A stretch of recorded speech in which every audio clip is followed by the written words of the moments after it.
Have you tasted cucumber stew before? If no, come closer, let me teach you how you go about this. This recipe is very mouth-watering, guys. Last Sunday in my previous stew making, I said I was tired of eating tomatoes, and many people suggested the stew I could make. So today I decided to try out this cucumber stew. Let me tell you guys how I made this stew. Yes, we are going to be using tomatoes, but in a smaller quantity. This is the cucumber we are going to be using. We are going to be using 3 strands. So I proceeded by washing in my tomatoes to make it clean. After I'm done washing the tomatoes, I put them into my frying pan, then added some onion, pepper, and the rest of them. After I'm done putting onions and pepper, I went in to heat it in the gas. I'm going to be using cow meat as a protein for this very recipe. Then I proceeded in washing them properly. When I was done washing, I transferred them into the pot.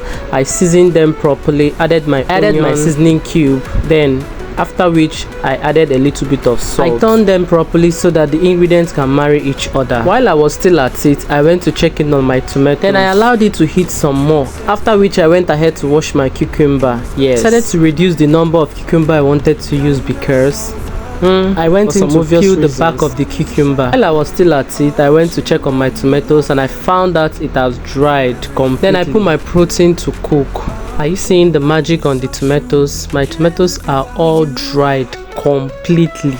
There's no single water on this. So I went ahead to put it in my blender to blend it. While I was still at this, I remembered that I have not added water on my protein. So I went in to add some water, a little bit of water.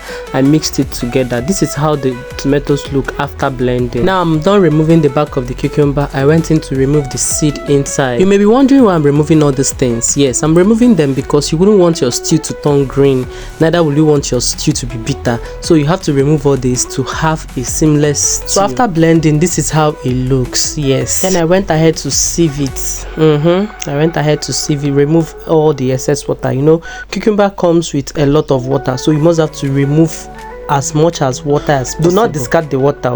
I kept mine because I want to drink. I hope you are learning at this point. Am I not a wife material? I went in to add my oil, my onion, then I went in with my blended tomatoes. The beauty of this kind of recipe is that your tomatoes have dried, yes, because you toasted it at first before blending, so it doesn't take long to dry. Then I went in with my cucumber. Yes, this cucumber actually made my stew. This recipe is a must try for anybody tired of eating only tomato stew just like me. In making this kind of recipe, you need to be generous with your oil. After adding that, I went in with my stock and my meat as well. Then I stirred. Because I'm somebody that doesn't like thickened stew, I went in with extra water to make the stew. Water is small.